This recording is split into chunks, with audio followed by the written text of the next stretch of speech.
নগাঁও সদৰ আৰক্ষী থানাত বিৰোধী দলৰ উপদলপতি ৰকিবুল হুছেইনৰ গোচৰ ৰুজু টিভি চেনেল আৰু বাতৰি কাকত বিক্ৰীৰ নামত 15 কোটি টকা লোৱা বুলি এখন দলিল প্ৰকাশ কৰি যি অভিযোগ আনিছিল সেই অভিযোগৰ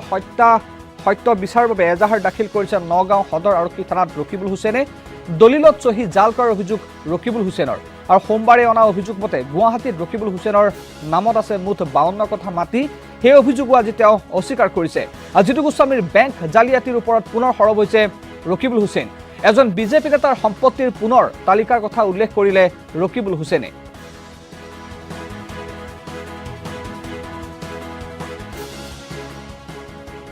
কিছুদিন ধৰি মই সদায় কৈ আছোঁ যে মোৰ বিৰুদ্ধে এটা পৰিকল্পিত ষড়যন্ত্ৰ চলিছে বিভিন্ন ঠগ প্ৰবঞ্চকসকল একত্ৰিত হৈছে আৰু এই ক্ষেত্ৰত এছাম চৰকাৰৰ লগত লাগি থকা লোকো স্পন্সৰ কৰাৰ দৰে পৰিলক্ষিত হৈছে এটাৰ পিছত এটা ভুৱা ঠগ প্ৰবঞ্চকসকলে বিভিন্ন জালিয়াতিৰ আশ্ৰয় লৈ মোক জনমানসত হেনস্থ কৰাৰ এটা পৰিকল্পনা কৰিছে আৰু প্ৰতিটো ক্ষেত্ৰতে প্ৰায় মই এই কথাবিলাক আইনৰ ওচৰো চাপিছোঁ আৰু পৰৱৰ্তী সময়ত আপোনালোকৰ যোগেদি ৰাইজকো জনাইছোঁ নতুনকৈ এটা নিউজ দেখালে যে বাতৰি কাকত চেনেল বিক্ৰীৰ নামত দিল্লীৰ ব্যৱসায়ীৰ পৰা ৰকিবুল হুছেইনে লৈছিল 15 কোটি ইয়াত এখন ফটোষ্টেট কপি দি পেলাই মই পইচা লোৱাটো ইয়াত দেখাইছে এতিয়া কথা হ'ল যে নিয়ম অনুযায়ী আমি যিমান দূৰ জানো ৰাজহুৱা জীৱনত থাকি যেতিয়া কাৰোবাৰ বিৰুদ্ধে অভিযোগ পোৱা যায় সেই লোক যদি পলাতক নহয় তেতিয়াহ'লে অন্ততঃ সেই লোকজনৰ এটা ফোন কৰি হ'লেও বা তেখেতৰ স্থানীয় বাতৰি কাকতৰ বা টিভি চেনেলৰ লোকসকলৰ সৈতে বাতৰিটো পৰিৱেশন কৰাৰ আগত অকণমান সত্যাসত্যটো নিৰূপণ কৰাৰ এটা নিয়ম আৰু যদি এইটো ওলাইছিলে তে মোক এবাৰ পঢ়িব লাগিছিল যে এই কথাটো সত্য নে অসত্য এই কথাটো আজি মই আপোনালোকৰ ওচৰলৈ আহিছোঁ আহি পেলাই আপোনাৰ মই প্ৰেছত এই কথাখিনি কৈছোঁ পুলিচত দিছোঁ কিন্তু যিমানেই দিলোঁ কিয় এটা চামে কিন্তু এই কথাবিলাকত বিশ্বাস কৰিব আৰু তাৰ ফলত মোৰ যথেষ্ট ইমান দিনৰ আৰ্জিত মান মৰ্যাদা নিশ্চয় হানি হ'ব মই প্ৰত্যেকটো ক্ষেত্ৰতে যিবিলাক মোৰ বিৰুদ্ধে অভিযোগ আনিছে মই তথ্য সহকাৰে অসত্য মনে সজা ভিত্তিহীন বুলি কাগজে পত্ৰই দিছোঁ কিন্তু ক'ৰবাত মই স্পেচৰ অভাৱ যেন দেখিছোঁ আজিও মই দেখিছোঁ যে মোৰ বিৰুদ্ধে এজন ব্যক্তি যিকেইজনৰ ক্ৰেডিবিলিটি কি সকলোৱে সন্দেহ কৰে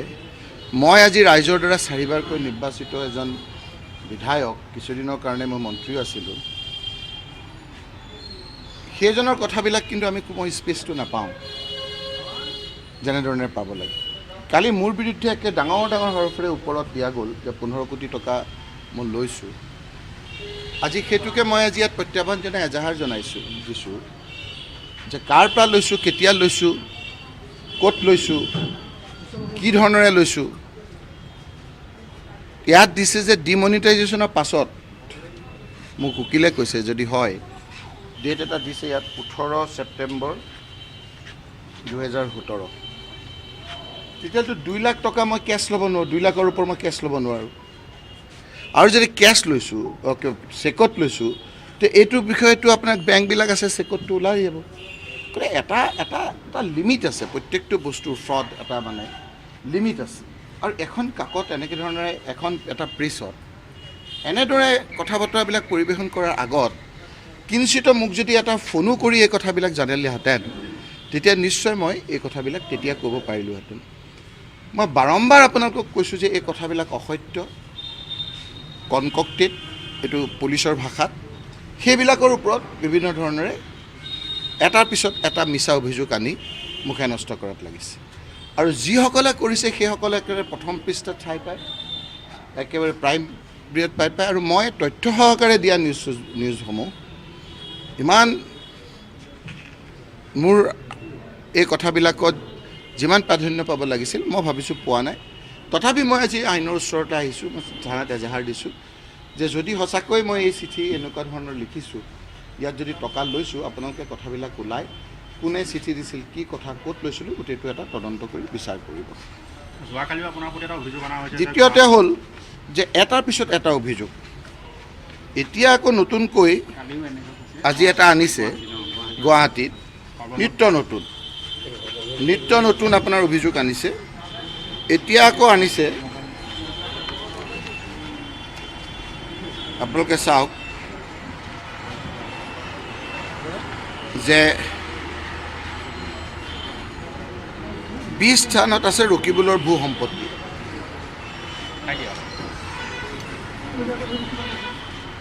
ৰকিবুল হুছেইনৰ সম্পত্তি মই নাজানো আজি ঠাই পাবনে নাপায়, তথাপি মই কৈছোঁ যে ৰকিবুল হুছেইন, যদি মোক ৰকিবুল হুছেইন হয়, মই ৰকিবুল হুছেইনে আজি আপোনালোকক কৈছোঁ যে মোৰ নামত এডোখৰ মাটিও নাই গুৱাহাটীত।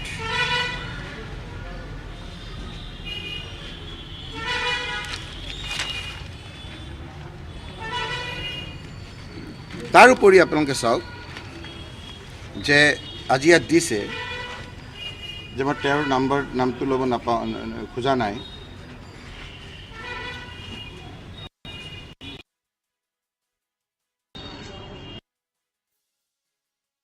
কিছামতৰ বেলতলা মৌজাৰ দৰন্দা গাঁৱত ৰকিবুল হুছেইনৰ নামত আছে।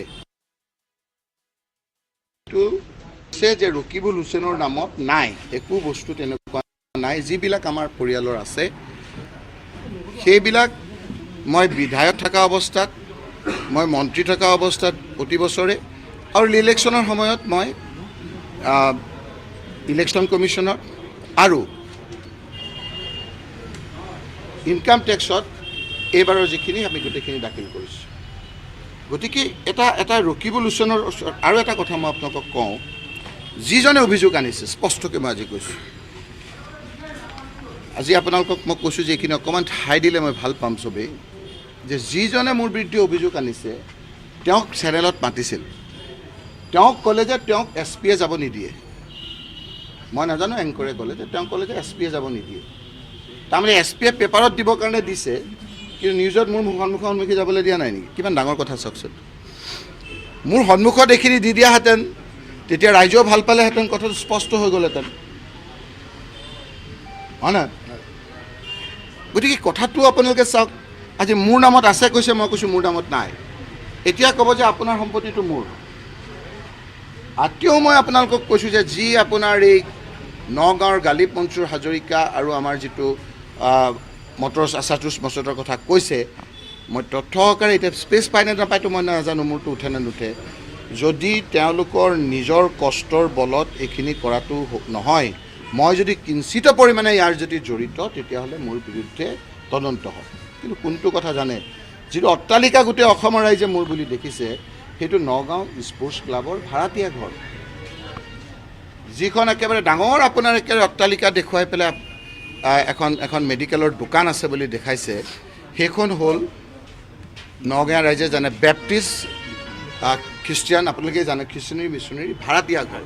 সেই ঘৰকেইটা মোৰ বুলি দেখাইছে। তাৰপিছতো মই এতিয়া কওঁতে ৰকিবুল হুছেইনৰ মই এতিয়া কৈছোঁ যে যিমান সম্পত্তিৰ কথা লিখিছে, এই সকলোবিলাক যদি যোগ বিয়োগ পূৰণ হৰণ কৰি পেলাই কয়, অসমৰ ফেঞ্চি বজাৰৰ নিচিনা পথ এৰিয়াত 2-3 কঠা মাটিৰ সমপৰিমাণৰ দামৰ মূল্য নহয়। মই এতিয়াও কৈছোঁ যে ৰকিবুল হুছেইনৰ ফেঞ্চি আমাৰ GS ৰোডত মাটি ঘৰ মোৰ নাই, লখৰাত নাই, য'ত য'ত একেবাৰে দামী দামী মাটিৰ এৰিয়া, সেইসকলৰ বিষয়ে তদন্তটো নকৰে। আজি আকৌ ক'ৰবাত দিছে, মই বোলে আপোনাৰ কম বুলি কৈ কোৱা নাই, কিমানটো কৈছোঁৱেই, ৰাজহুৱাভাৱে কৈছোঁ যে এইকেইটা প্ৰতিষ্ঠান অমুক, এইকেইটা প্ৰতিষ্ঠান অমুক। এতিয়া আকৌ এজন ওলাইছে, যিজনে বেংকৰ পৰা পইচা লৈ ইলেকশ্যনৰ দিনা মোৰ বিৰুদ্ধে যিজনে প্ৰাৰ্থী হৈছিলে, সেই প্ৰাৰ্থীজনৰ ইলেকশ্যনৰ আগদিনা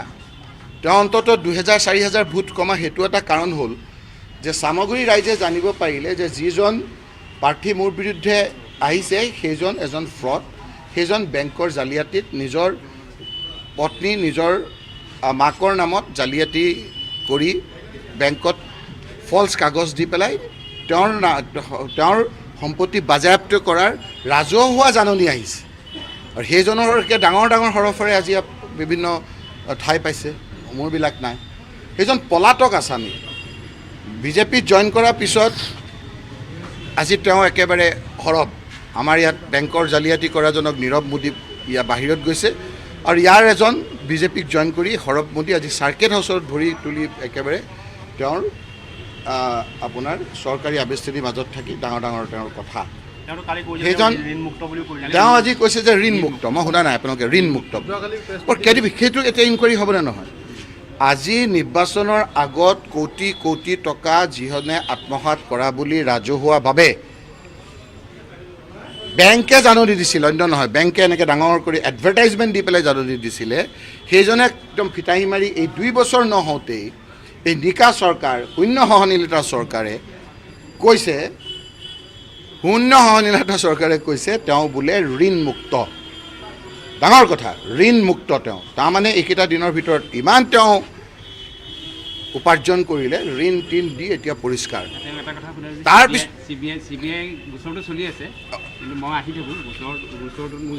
সেইজনৰ কথাটো ডাঙৰ ডাঙৰ হৰফ তেওঁ সেইকাৰণে মই কৈছোঁ যে এই মানুহবিলাকে CBI জেৰা তেৰাবিলাক কি আহি থাকোঁতো ফিতাহী মাৰি গৈছে CBI জেৰাত মই আহি থাকোঁ সেইবিলাক কথাবিলাক তেওঁলোকৰ কাৰণে ফিতাহী মাৰা কথা সেইবিলাক মানুহ আজি প্ৰাধান্য সেইবিলাক মানুহ আজি আপোনাৰ গুৰুত্ব তেওঁতো কৈছে তেওঁ ফিতাহী মাৰি ক'ব পৰা হৈছে যে যিখন চৰকাৰে কৈছে যে কংগ্ৰেছৰ দিনত কংগ্ৰেছী লোকে কাম পাইছিল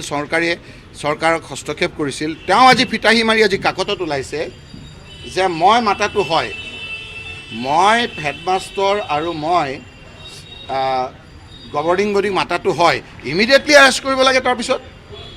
আৰু কি তথ্য প্ৰমাণ লাগে তেওঁৱে কৈছে যে মই মাতিছোঁ মই মোৰ মানুহক দিবলৈ কৈছোঁ মই লৈ গৈছোঁ স্বীকাৰ কৰিছে ইয়াত কিন্তু এতিয়াতো নহয় কাৰণ এওঁলোকে ভয়ভীত নাই কাৰণ এওঁলোকে সময়ত পলাব সময়ত আকৌ আহিব গতিকে আপোনালোকে চাওক এতিয়াই নীৰৱৰ লগত কিজনী আপোনাৰ সৰবে যোগাযোগ কৰি আছে কাৰণ কেনেবাকৈ যদি আকৌ কিবা ওলোটা হয় আকৌ এই সৰব নীৰৱৰ লগ খাবগৈ অনুৰোধ কৰিছোঁ যে দিয়াৰ আগত মোৰ ক্লিয়াৰিফিকেশ্যন লওক একেবাৰে ইয়াৰ পৰা মোৰ একেবাৰে শিৱসাগৰত মোৰ মাৰ ঘৰ সম্ভ্ৰান্ত পৰিয়ালৰ মোৰ ঘৰ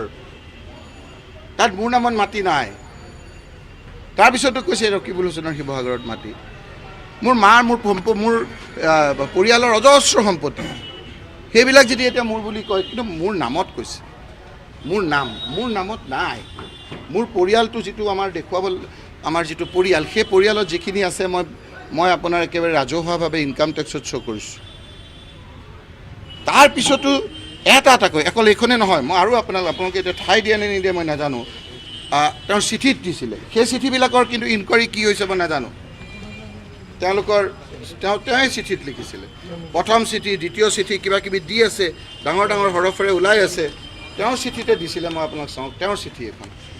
তেওঁৰ চিঠিত তেওঁ দিছিলে যে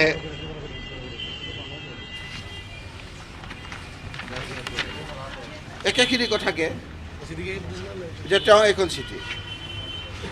যে চিমেণ্ট ফেক্টৰী মোৰ লোকৰ তাৰপিছতে আপোনাৰ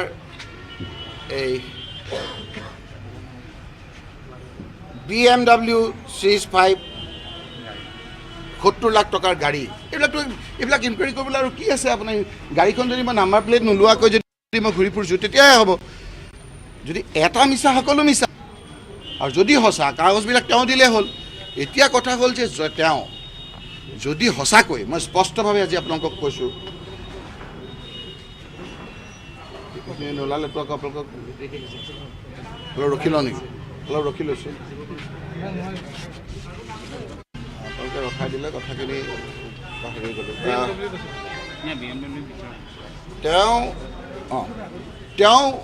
তেওঁ ভিজিলেঞ্চ ইনকুৱাৰী চলি আছে মোৰ বিৰুদ্ধে আৰু সেইকাৰণে তেওঁক পুলিচে TV চেনেলে যাবলৈ মনা কৰিছে যদি এইবিলাক অভিযোগ আছে সঁচা যদি অভিযোগ তেওঁ গৈ পেলাই প্ৰেছত কিয় দিছে তেওঁ ইনফ্লুৱেঞ্চ কৰা নাই জানো ইণ্টাৰফেয়াৰ কৰা নাই জানো আজি তেওঁ চেনেললৈ নগ'ল, যাব নোৱাৰে বোলে, তেওঁৰ বোলে SP মনা কৰিছে। তাৰমানে SP পাৰ্মিশ্যন লৈ পেলাই প্ৰেছত দিছে নেকি? তেওঁ অভিপ্ৰায় মোক হেনস্থ কৰা নে মোৰ বিৰুদ্ধে থকা দুৰ্নীতিবিলাক তেওঁ পৰিষ্কাৰ কৰা, তেওঁ পৰিষ্কাৰ মানুহ হিচাপে? কথাটো স্পষ্ট যে যদি আপোনাৰ মোৰ স্পষ্ট কথা যে যদি ভিজিলেন্স ইনকুৱাৰী চলি আছে, ভিজিলেন্স ইনকুৱাৰীটোত ইনফ্লুৱেঞ্চ কৰিব খুজিছে নেকি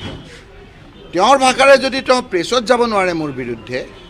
মোৰ সন্মুখীন হ'বলৈ নোৱাৰে, তেতিয়াহ'লে তেওঁ কেনেকৈ প্ৰেছত দিলে? আৰু তেওঁ ক'ত কৰিছে যে SP-য়ে মোক মনা কৰিছে, আৰু এইটো SP-য়ে দিছে নেকি? কোন SP-য়ে দিছে এই কথা বতৰাবিলাক? গতিকে এই কথা বতৰাবিলাক আপোনালোকৰ যোগেদি মই বিনম্ৰতাৰে অনুৰোধ কৰিছোঁ যে কিবা ওলালে স্পেচিফিক মোক আপোনালোকে সোধক। আজিলৈকে মোক কোনোৱে এটা ফোনো কৰা নাই। মই বিভিন্ন ক্ষেত্ৰত ফোন চোন আহিলে এটেণ্ড অন্তত কৰি আছোঁ, আৰু মই আপোনালোকে ভিজিবল হৈ আছোঁ। এদিন মোক এটা পাৰ্টিকুলাৰ চেনেল, যিটো চেনেলে মোৰ বিৰুদ্ধে অহৰহ লাগি আছে, তেওঁলোক নিকা মানুহ। খালি মই যেতিয়া মন্ত্ৰী আছিলোঁ, মাজে মাজে তেওঁৰ তাত যাবলগীয়া হৈছিলে, গৈছিলোঁ। সেইবিলাকে আজি নোযোৱাৰ কাৰণে বোধহয় বেয়া পাই আছে। আমিবিলাকৰ ওপৰত বহুত কয়, কিন্তু বহুতে নিজৰ বাইদেউ বুলি কৈ বছৰ কি বছৰ থাকি, আমি যদি থাকিলোহেঁতেন আমাৰ ডাঙৰ অপৰাধ। এতিয়া আহিলেও বেয়া হৈ বেলেগে আছে। মোক অনা অসমীয়া বুলি কয়, অনা অসমীয়া মই, কিন্তু য'ত আছে তেওঁ কিন্তু এজন ভাল অসমীয়া। এই কথা বতৰাবিলাক ৰাইজে চাই আছে। তথাপি মই কৈছোঁ যে সকলো মানুহক মই বেয়া বুলি নকওঁ। দল সংগঠনৰ বিভিন্ন লোকে মোক মৰম কৰিছে, বিভিন্ন লোকে মোক খবৰ কৰিছে। এই সময়ত মই সেইসকলক ধন্যবাদ জনাইছোঁ, আৰু দুগুণ উৎসাহেৰে কংগ্ৰেছৰ যোগেদি ৰাইজৰ পক্ষত থাকিম, এই কথাটো আপোনালোকক দোহাৰিছোঁ। এটা কথা কালি বোলে ক'ৰবাত দিছে, মই দেখা নাই, যে মই দিনটো বোলে প্ৰেছ কনফাৰেন্সত কালি ব্যস্ত। খুব ভাল পাইছে, ভাবিছে মোক আবদ্ধ কৰি ৰাখিম বুলি যিটো ভাবিছিল সেইটোত ছাকচেছ হৈছে। মই আবদ্ধ হৈ থকা